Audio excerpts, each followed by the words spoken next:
الحمد لله وحده والصلاة والسلام على من لا نبی بعده. اما بعد، جب عشق سکھاتا ہے آداب خود آگاہی، کھلتے ہیں غلاموں پر اسرار شہنشاہی. عطار ہو رومی ہو رازی ہو غزالی ہو، کچھ ہاتھ نہیں آتا بے آہ سحرگاہی. اے طائر لاہوتی، اس رزق سے موت اچھی جس رزق سے آتی ہو پرواز میں کوتاہی. معزز سامعین اکرام، ہر طرف شور ہے، مسلمان تباہ کیے جا رہے ہیں، کوئی ان کا پرسان حال نہیں.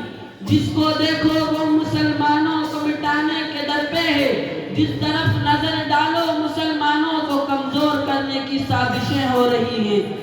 وہ مسلمان جس نے کبھی دنیا کے اکثر حصے پر حکمرانی کی تھی، وہ مسلمان جس نے دریاؤں سمندروں پر حکومت کی، وہ مسلمان جس نے صحراؤں بیابان اپنے زیر نگی کیے، وہ مسلمان جس کے حکم کی تابعداری جنگل کے بے زبان جانوروں اور مشرق سے مغرب اور جنوب سے شمال تک اڑتی ہوئی ہواؤں نے کی. ہاں وہی مسلمان آج حیران و پریشان ہے، افسردہ و غمناک زندگی کے مقابلے میں بے بس و بے کس اور لاچار و مجبور نظر آ رہا ہے. آخر ایسا کیوں ہوا؟ مسلمانوں کو یہ دن کیوں دیکھنا پڑا؟ کیا اسباب و عوامل ہیں جنہوں نے مسلمانوں کے عروج کو زوال سے، اقتدار کو محکومی سے، عزت و ناموری کو ذلت و خواری سے بدل دیا؟ آج میں اسی موضوع کو لے کر آپ کے سامنے آیا ہوں. اوروں کا ہے پیام اور میرا پیام اور ہے، اوروں کا ہے پیام اور میرا پیام اور ہے، عشق کے درد من کا طرز کلام اور ہے.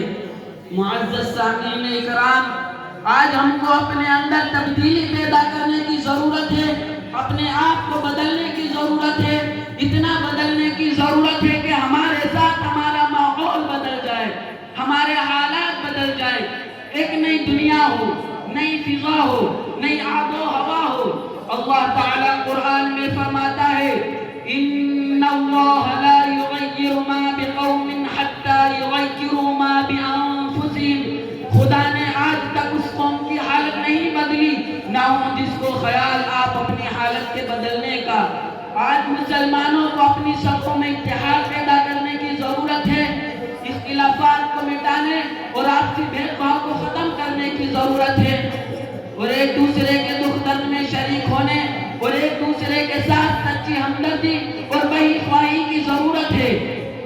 سورہ آل عمران کی آیت نمبر 103 میں ارشاد گرامی ہے، تم سب مل کر اللہ کی رسی کو مضبوطی سے پکڑ لو اور آپس میں متفرق نہ ہو، اور اللہ کی اس نعمت کو یاد کرو کہ تم آپس میں دشمن تھے، اس نے تمہارے دلوں میں محبت پیدا کر دی، بس تم اللہ کی نعمت کی وجہ سے بھائی بھائی بن گئے، اور تم جہنم کے گڑھے کے کنارے پر تھے، بس تم کو اس سے بچا لیا.